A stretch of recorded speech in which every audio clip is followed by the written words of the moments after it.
This note changed everything.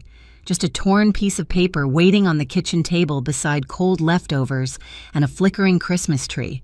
I thought I was coming home to family. Instead, I came home to silence and betrayal written in black ink. We used your $8,500 for the family cruise. Take care of Grandma. No sorry, no shame, just orders. Grandma looked up from her plate, her voice trembling but calm.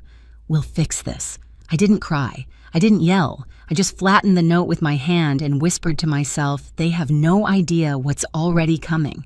People think betrayal comes with shouting doors, slamming plates, breaking someone, storming off into the night. Mine came wrapped in silence under the soft buzz of Christmas lights. Grandma kept eating slow and careful, the metal fork scraping the plate like a metronome for everything I was trying not to feel. Her sweater smelled faintly of lavender and dust. She looked smaller than I remembered, like the air had thinned around her. I sat down across from her, the note still on the table between us. Did they at least call, I asked. She shook her head. Left yesterday morning, said the ship wouldn't wait. Her voice cracked on ship. It hit me then, the timeline. They'd taken my money days ago and never planned to tell me, not even a message. All those years of being the reliable one, the responsible one, the one who never said no because family came first. I was the savings account with a heartbeat. I looked around the kitchen, trying to find any trace of them. Half-empty wine glasses, a lipstick mark on a mug, a paper ornament I'd made when I was 12 still hanging lopsided on the tree. It wasn't just quiet, it was abandoned. Grandma cleared her throat. You shouldn't waste your anger on them, sweetheart. I'm not angry, I lied. Just surprised. But anger was already crawling up my throat, hot and sharp. She pushed a small envelope toward me. They told me not to worry about groceries. Said you'd handle it. Inside were receipts, gas stations, online, orders, restaurant tabs, all charged to her card. I stared at them until the numbers blurred. They used your pension, too. Her eyes darted away. Just for a while. Your mother said she'd put it back. I wanted to scream, but the sound wouldn't come. Instead, I folded the receipts, lined them up beside the note. Patterns, evidence, motive. My brain was already switching modes from hurt to analysis. Grandma must have sensed it. Don't do anything foolish. I won't. I said, though, the word foolish tasted wrong, because this time I wasn't the fool. That night, I couldn't sleep. The house creaked like it remembered too much. I kept replaying every moment I'd said yes when I should have said no, the tuition loan for Liam's kid, the emergency fund for Maya's car trouble, the bail money for Dad's gambling debt. Each memory clicked into place like a lock turning. At 2 a.m., I opened my laptop. My fingers hovered over the keyboard, heart pounding.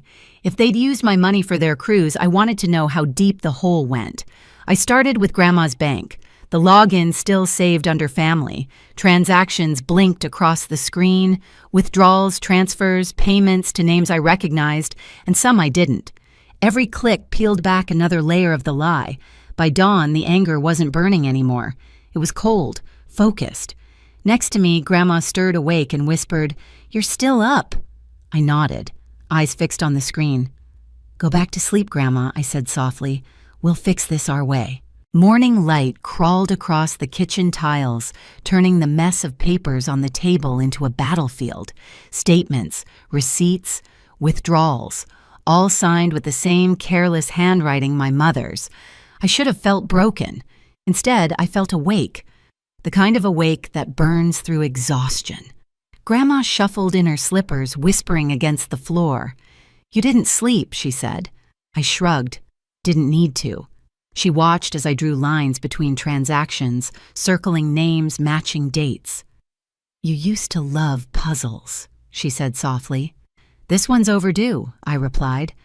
Every few minutes, I'd find something new, a Venmo transfer to Maya labeled utilities that matched a Sephora order, a cash withdrawal on the same day Dad lost at poker night, a payment to a cruise line weeks before Christmas. The math was sickeningly neat. Grandma sat beside me. "They think you'll forgive them. You always do." I looked up. "Do you?" She hesitated. "I used to. Not anymore." For a moment, we just sat there, two women from different generations bound by the same disappointment. When I opened the family group chat, I already knew what I'd find: silence. The last message was from Mom. "Transfer the loan soon. We need to book before prices go up. No please, no thank you, just assumption." I stared at her words until the screen dimmed. Then I typed a single period and sent it. A punctuation mark for the end of my patience. The next day I called my mother's number, straight to voicemail. The recording chirped, cheerful and hollow, "Hi, you've reached Rachel. Leave something worth listening to." I hung up. That evening, Grandma brought out an old ledger, her handwriting careful and looping. "These are my pension deposits," she said. "Start with 2016. My breath caught. "That's when she took your login." She nodded, lips pressed thin. I told myself it was temporary. But the temporary things always last the longest, don't they? We worked until our eyes burned. When I finally leaned back, the numbers told a story clearer than words ever could. 10 years of small thefts dressed up as love. I felt something shift inside me, a quiet click like a lock sliding open. I wasn't going to argue. I wasn't going to beg. I was going to document everything. Grandma squeezed my hand. "What are you thinking, sweetheart?" I met her gaze. "That they picked the wrong person to underestimate." She smiled faintly. "We'll fix this." "Yeah," I said, "but this time we'll fix it right." As the clock ticked past midnight, I created a folder on my laptop labeled Proof. Inside it, I began to build my case screenshots, transfers, every message that once made me feel guilty, now refiled as evidence. For the first time, guilt wasn't mine to carry. And somewhere in that silence between the hum of the fridge and the tapping of my keys, I realized something: they hadn't just stolen money. They'd handed me every tool I needed to end this story my way. By the fourth day, the house didn't feel haunted anymore. It felt like a war room. The kitchen table was covered in rows of printed statements, each one held down by a mug or a spoon so the heater wouldn't blow them away. Grandma called it organized fury. Outside, snow had buried the mailbox. Inside, I buried the last trace of guilt. I'd spent the past 3 nights tracing every payment: cruise deposits, jewelry orders, a home improvement loan that went straight into Maya's checking account, every dollar of mine and half of Grandma's repurposed for their good time. That morning, I opened my laptop and dialed a number I never thought I would. Natalie Shaw, an attorney I'd driven for once during an Uber shift. She'd left a business card on my seat: Elder Financial Abuse Specialist. Back then, it was just a name. Now it was oxygen. When she answered, her voice was calm and clipped. "Natalie Shaw." "Hi. You probably don't remember me, but I do," she said quickly. "You're the driver who refused to charge me extra when my flight was delayed." "That's me," I said, exhaling. "I think I need your help." She didn't waste time. "Tell me everything." By the end of the call, I had an email address, a checklist, and a plan. Natalie's voice stayed steady through my shaking. "This isn't a family misunderstanding, Tegan. It's a felony. But we'll keep it quiet for now. Let them come back first." When I hung up, Grandma was watching from the hallway. Her face was unreadable, but her eyes glimmered with something between pride and fear. "You called a lawyer," she said. "I called protection," I corrected. The next hours were methodical. I scanned receipts labeled folders, transfers, cruise payments, luxury purchases, evidence of neglect. Every file I renamed felt like reclaiming a breath. At noon, Grandma shuffled in with 2 mugs of instant coffee. "You're shaking," she said. "I'm fine." "No," she said, sliding a mug toward me. "You're focused. There's a difference." Her calm steadied me. I took a sip, then pulled out my phone. Maya had posted again her Liam mom and dad lounging on the cruise deck, champagne glasses raised. The caption read, "Finally some peace, away from all the negativity, family only." "Negativity?" I repeated out loud. "That's what they call me now." Grandma peered at the screen, jaw tightening. "They'll choke on that piece soon enough." We laughed soft, brittle laughter, but it was the first time I'd heard her laugh in months. That night, I backed up everything to an external drive and hid it inside the pocket of Grandma's old winter coat. If the house burned down, I'd still have proof. Natalie emailed me a simple phrase: "Control the narrative before they do." It became my mantra. I cleaned the house, not for them, but for me. took down the blinking lights, tossed the wilted poinsettias, packed away the ornaments. Each act of cleaning felt like erasing their fingerprints from my life. The night before their return, Grandma sat in her recliner, the TV playing some Hallmark rerun. "Do you think they'll even feel bad?" I asked. She didn't look away from the screen. "Guilt's a luxury, sweetheart. They spent theirs a long time ago." Outside, snow fell thicker, quiet, and merciless. I imagined them coming home, laughing loud, dragging their suitcases over the same floor they left covered in crumbs and lies. I pictured the moment they'd see me sitting there waiting. Before bed, I drafted an email titled, "Formal Report Elder Financial Abuse." I attached the documents, wrote the summary, then saved it as a draft. Not yet sent, but ready. That was my peace, knowing I could detonate it any time. As I turned off the light, Grandma's voice floated down the hallway. "Remember what I said that night?" she called. "Which part will fix this?" I smiled into the dark. "Yeah, tomorrow we start." The next morning, sunlight spilled across the living room, too bright, too clean. I made breakfast, brewed coffee, set the table, everything exactly as it should have been on Christmas Day. A quiet stage for a loud reckoning. Then came the sound I'd been waiting for, tires crunching on ice doors, slamming laughter echoing through the front yard.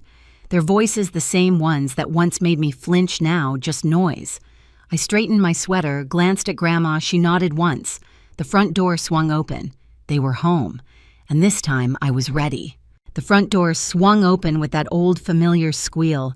The sound used to make me happy back when it meant family coming home. Now it just meant the storm had arrived. "Couldn't you at least shovel the driveway?" Mom's voice cut through the cold air before she even stepped inside. Rachel Harris, queen of calm cruelty, still in her sunglasses like she was allergic to reality. Dad followed, red-faced and bloated from buffet food, dragging 2 suitcases that looked heavier than his conscience. Behind them, Maya stumbled in her nails, perfect, her voice sharp. "God, it's freezing. You could have turned the heat up." Liam was last carrying himself like a man who believed no one could touch him. No one spoke to Grandma. They brushed past her like she was furniture. I sat at the kitchen table, the same table where I found the note where this all began. My laptop was open. The screen glowed soft blue. "Welcome home," I said evenly. Mom froze when she saw me. "Tegan, you're still here," I smiled. "You told me to take care of Grandma." Maya laughed bitter. "Oh, come on. Don't be dramatic." Grandma, sitting quietly in her chair, didn't even look up. "I'm too old for dramatics," she murmured. I gestured toward the chairs. "Sit." They exchanged confused looks, but sat down, Rachel at the head, like always. I waited until the sound of their chairs scraping faded. Then I clicked play. The first file on the screen was a spreadsheet, rows of numbers, dates, payments, transfers from Grandma's pension, withdrawals from her account. The title at the top read, "Funds Misappropriated by Rachel Harris and Family." For a few seconds, no one spoke, just the sound of the ceiling vent humming. Dad leaned forward, squinting. "What the hell is this?" "Your vacation itinerary," I said. Rachel's smile faltered. "Where did you get—" "From the same place you got my savings," I said. "Grandma's bank." I turned the page, screenshots of messages between Rachel and Maya. Rachel: "He won't notice the cruise deposit missing. He trusts us." Maya: "He's too soft. Plus, who leaves Grandma alone on Christmas anyway?" The color drained from Maya's face. You went through our phones." "No," I said. "You left your cloud backups unprotected.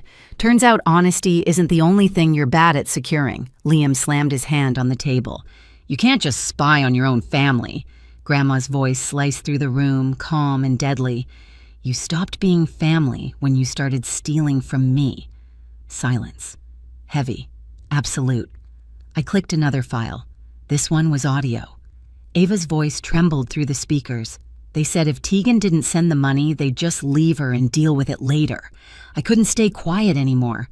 Liam shot up. "You recorded my wife." "She asked me to," I said, "because she was done lying for you." Dad's chair scraped back as he stood. "You little snake. You've been digging into our accounts like someone who's tired of being robbed," I interrupted. "Yeah, exactly that." I opened the last file, a draft email already addressed to Natalie, the State Elder Protection Unit, and 2 local news outlets. The subject line read, "Formal complaint, elder financial abuse, supporting evidence attached." "You have 48 hours, I said quietly. "Return every cent, or I send this." Maya laughed a high brittle sound. "You wouldn't. You'd ruin your own family." "No," I said. "You did that when you traded love for leverage." Rachel's voice dropped low. "You think people will side with you? You've always been the dramatic one, Tegan. The victim." I looked at her, really looked at her, at the perfect hair, the false composure, the eyes that had always seen weakness where there was loyalty. "I'm not the victim," I said. "I'm the receipt." Dad opened his mouth, but Grandma spoke first. Her voice was rough but steady. "I raised 3 children," she said slowly.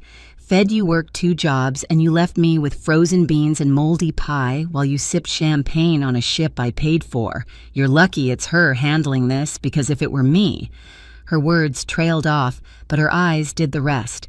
Rachel tried to smile. "Mother, let's not—" "Don't you mother me," Grandma snapped, slamming her hand on the table so hard the sound cracked through the air. The shock of it made even Liam flinch. I pushed the envelope across the table. Inside, printed copies of every document, every message. "1 copy for you," I said, "and 1 for my attorney." No one moved. Then Grandma stood up. Her legs shook, but her voice didn't. "Get out," she said. "You can come back when you've made things right." Rachel blinked, stunned. "Mom? You can't mean that." "I mean it," Grandma said. "And don't come crying when your names hit the papers. Maybe then you'll understand what family really costs." They hesitated.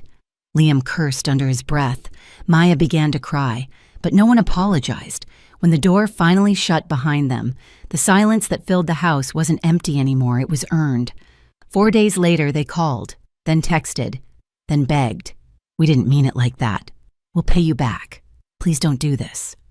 I didn't respond. I just forwarded everything to Natalie. That evening, the lawyer called. "They made payments," she said. "Full restitution plus penalties." I thanked her and hung up. Grandma was in her chair knitting quietly. "Was it worth it?" she asked. I looked at the folder still open on my laptop, my life neatly categorized. "It was overdue," I said. She smiled faintly. "They thought you were the soft one." I smiled back. They were right until they mistook soft for weak. Outside snow began to fall again, covering the driveway they'd refused to shovel. And for the first time, it didn't look cold. It looked clean. It took less than a week for everything to unravel publicly. Rachel tried to spin the story online, called it a family misunderstanding, but screenshots spread faster than apologies. Maya's employer saw the headlines and quietly removed her from the team page. Liam's paycheck got garnished by court order, and his wife Ava finally moved out. But I didn't celebrate. I was too tired to. Justice doesn't feel like fireworks. It feels like the air after a storm, clean but heavy. When the settlement came through, I transferred every cent of Grandma's money into a joint account she controlled. Then I used my part $3,000 for my long-delayed dental surgery. Another $2,000 went toward a motorized lift chair and a part-time nurse for Grandma. The rest stayed untouched, labeled future. We moved into a small apartment downtown, 2 bedrooms, sunlight spilling through thin curtains, the kind of quiet that doesn't ache. Every morning she'd hum while watering her plants. Every night we'd eat dinner at the same old table, no yelling, no guilt.